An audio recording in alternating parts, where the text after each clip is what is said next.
Hey guys, hope you guys are doing well. I'm not going to be able to make it in today. I got you guys a sub, so be respectful and enjoy today's lesson.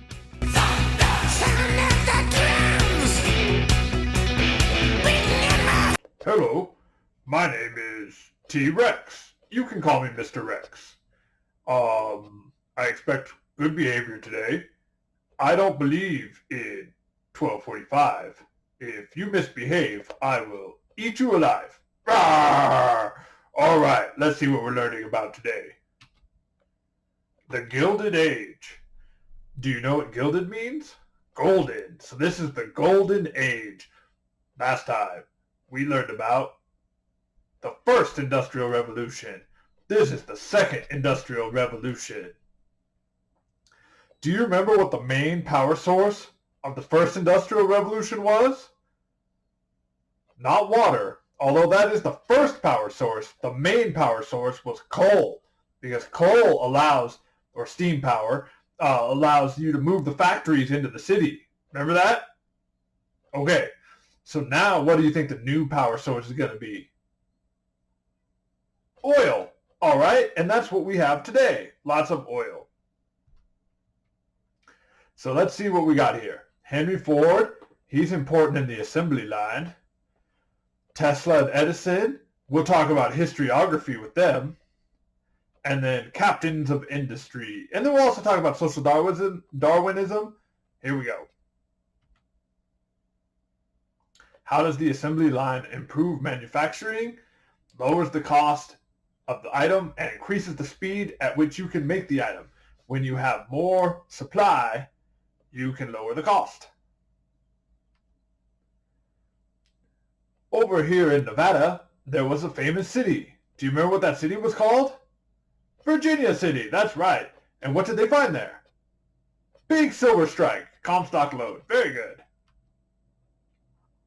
All right. Oh, don't forget the railroads. They get the land on each side of the track. That's important. What's that called when the government gives you something and tries to promote a particular economic activity? A subsidy.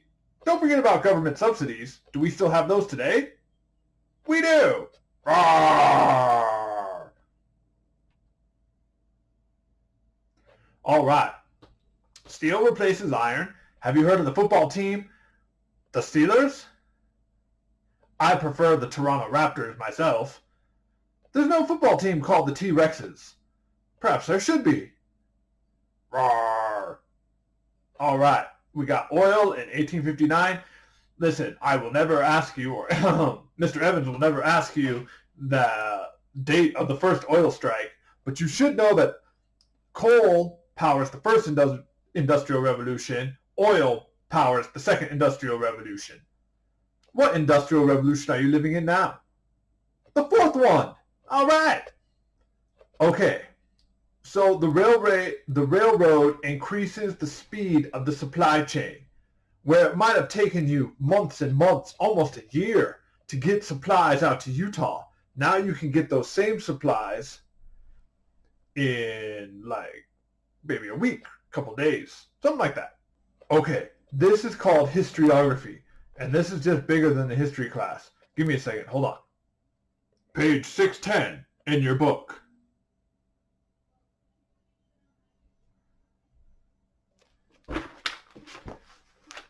If we were in class, I would have you look in the index. I would have you look up Nikola Tesla, and you would find him on which page? You would not find him. Isn't that interesting? In fact, let me read you this. Still, such inventions would be worthless without a reliable source of energy. In 1882, Edison opened the nation's first electrical power plant in New York City. Other power plants soon sprang up all over the country. They supplied the electricity that lit up homes, powered streetcars, and enabled factories to replace steam engines with safer electric engines. The modern age of electricity had begun.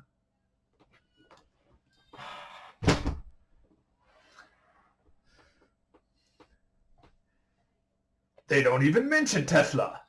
Why? Tesla has a big impact on inventing electricity, specifically the transmission. I shouldn't say inventing electricity because electricity is not invented. That is a natural force. But on the transmission of electricity, Tesla had a big impact. Why is he not in the book? That is called historiography, the study of history, the history of history. Isn't that interesting? I know you love it. Okay, alternating current is the power that goes over long distances. Direct current is the power usually used in batteries. Here's a small, fun video about that.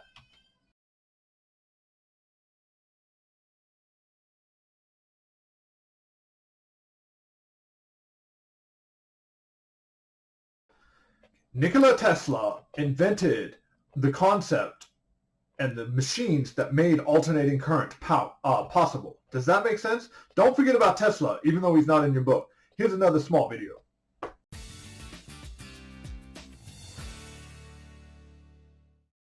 Claimed by many to be the true father of the electric age, brilliant inventor Nikola Tesla discovered the electric alternating current that powers the world as we now know it. Nikola Tesla's invention of the modern AC transmission and distribution system made the electric age possible. Son of a Serbian Orthodox priest, Nikola Tesla was born on July 10, 1856, in Smiljan, Croatia. Tesla received a classical education in Europe. He was also said to have been a stereotypical genius who would conceive his inventions in a moment's inspiration. Tesla came to the United States in 1884 and with a letter of recommendation was invited to work in Thomas Edison's laboratories. But soon after they parted ways, reportedly because Edison refused to pay Tesla the money that he was owed. Tesla discovered the rotating magnetic field, the basis for his electric alternating current supply system of generators, motors, and transformers. This new system challenged Thomas Edison's direct current electrical system. Tesla's system of transmitting electric current as an alternating current instead of Thomas Edison's direct current enabled us to transmit electricity thousands of miles with minimal loss instead of having to have a power plant every few miles. In 1893, in the World Exposition held in Chicago, Tesla demonstrated his alternating current, and it became the standard for electrical power generation and transmission for the rest of the 20th century and remains the standard today. In 1891, Tesla created one of his most famous inventions, his Tesla coil. The Tesla coil was a way of generating extremely high voltages. It was the genesis of the whole idea behind the cathode ray tube, the radio transmitter, radar, and many other technologies. Tesla is also credited with inventing the first working radio, the fluorescent light bulb, the remote control, and the wireless transmission of electricity. He also designed the first hydroelectric generating plant at Niagara Falls. Nikola Tesla died in 1943 at the age of 86. Despite Nikola Tesla's obvious brilliance, he died penniless and practically unknown. It's only recently that we've fully come to appreciate all that he did for us. He was an inventor genius who conceived of things that were way ahead of his time, but are still used today.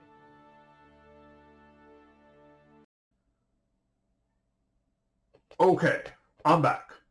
So let's look at Thomas Edison. His invention factory is known as Menlo Park. That is a good vocabulary word to know, because you'll hear often, oh, it's the new Menlo Park, or Apple's building the new Menlo Park. Well, what's Menlo Park mean? Menlo Park was Thomas Edison's invention factory. Alexander Graham Bell invents the phone, gets the camera. We're good. Let's keep going. Okay, so you have mail. It takes a long time to go. After mail, but before the telephone, what do we get? The telegraph. Then what do we get? The telephone. Isn't that fun? All right. Communication line to Europe. Da-da-da-da-da. Who buys the first phones? What do you think? Businesses. Yeah, that's right. Speeds up the supply chain. All right. After the communication revolution, you have the transportation revolution.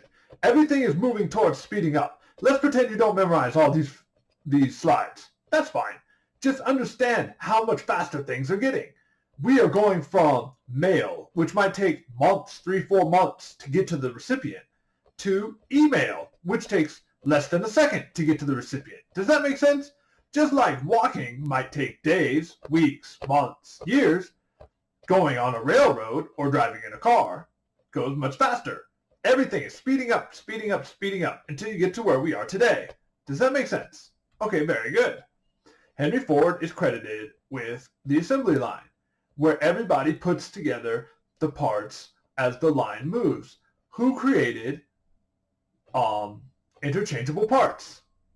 That's right, Eli Whitney. So this is the next evolution. After you have interchangeable parts, you have the assembly line to put those parts together faster. Very good. Here's something else that's interesting. So in 1903, you have the airplane, and it only flies for 12 seconds. But just about 60 years later, you have the rocket ship. So look how fast things change. Think about the internet 100 years after its inception, or think about other new technologies and what they will look like 100 years later. Boy, they go crazy. Rawr. If the government wants to promote an economic activity, what does it do? It provides a subsidy. Rawr. This is one of the challenges of your generation. It is called income inequality, and some people have big feelings about income inequality. We're not going to get into what causes it or possible solutions, but I do believe it could be a problem. So let's take a look at it. Here's a graph. Here's another graph. Here's another graph. Income inequality will be one of the major challenges of your generation. Because historically, if one group has all the stuff and the other group does not have any stuff or less stuff, then the group that is large with not a lot of stuff gets the shovel and tries to go get more stuff. The other thing that we need to think about is that we look at this and go, wait a second, that doesn't seem fair. But look, there's more. You are the 1%. If you make $10 an hour, you are at the top of this pyramid, because most people live on $3 a day. And that is absolutely different than our mind wraps around. So if you say inequality is a problem, do you mean in the US or the world? Because we are extremely rich compared to other countries. Does that make sense? However, with automation and robots and new technologies, this problem might be exacerbated. And you guys need to find the solutions. This is a learning check I want to talk to you about. You learn. You are training right now, not to get an A on the test or get B or C on the quiz. You are learning so that you can solve these real problems. Because if we take income inequality and we solve it and we find a solution and we make everybody better and we raise up society, everything's going to be awesome. Everything is awesome when you're part of a team. But if we don't solve this problem, and one group gets more, and the other group gets less, even though both groups are working, you could have friction, which could lead to problems. What does laissez-faire mean? Laissez-faire means hands off, let alone, okay? Allowed to do, very good. Laissez-faire economics means having private industry control the economy and the invisible hand, as it were, and not the government. JP Morgan is a powerful banker. We will talk about more of these guys later. I'm just introducing them to you. Andrew Carnegie is important with vertical integration. What is vertical integration? Do you remember that? Here's a video that you've seen 3 times. Yes, vertical integration has worked well. It's an important part of what we do. It starts with our donor shops, which are supplied by our distribution system, which is supplied in part by our bakery mix manufacturing system. Each system is a separate profit center. This allows us to better track that segment's performance, as well as the employees in each segment can focus on that segment's performance as well. Vertical integration allows us to maximize profit opportunities. In addition to retail profits at the shops, we also enjoy the distribution and manufacturing profits on the supplies used at the shops. Vertical integration allows us to control the quality of the supplies used at the shops. For our bakery mixes, we know exactly what ingredients and what processes were used. We know how those products were stored and delivered. In addition, we can easily modify formulas to improve product performance or roll out new products. Vertical integration diversifies business risk. A downturn in retail sales can be partially offset by our distribution and manufacturing sales. In short, we're better able to weather economic downturns. The key to our vertical integration is having enough shops or volume to justify the initial investment and ongoing overhead of maintaining our own distribution and manufacturing companies. Now, vertical integration is different than horizontal integration. Horizontal integration means you own all of something. So Mr. Evans would have said, you own every Maverick, and then you make the price of gas whatever you want. Does that make sense? Versus vertical integration is you own the well, you own the refinery, you own the gas station. Very good. A monopoly means one company controls everything. Social Darwinism means they're going to apply the theories of Darwin and the theories of evolution and say, look, we're rich, we're better than you, and you have to deal with these working conditions and you have to deal with this racism or whatever else because that's just the laws of nature. So social Darwinism is a justification for them to do a bunch of terrible things. Okay, there's a fire. One of the most famous instances that causes a need for reform, there was a fire and the exits were all locked because the company was fearful that the workers would sneak out and take breaks and things like that. And so when the fire came and everybody ran for the exits and the exits were chained shut, they couldn't escape. And this created a demand for working conditions that provided safety for the workers. Does that make sense? Very good. And then if you look at all the evolution to today, our working conditions are much safer than they would have allowed years ago. Very good. Thank you for coming to class today. Mr. Evans will be back next week.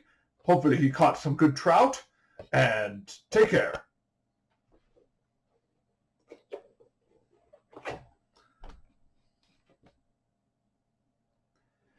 By the way, that counts as my workout. Dude, take your hand, hold it up like this, and hold it there for like 20 minutes. My shoulder's like burning, dude.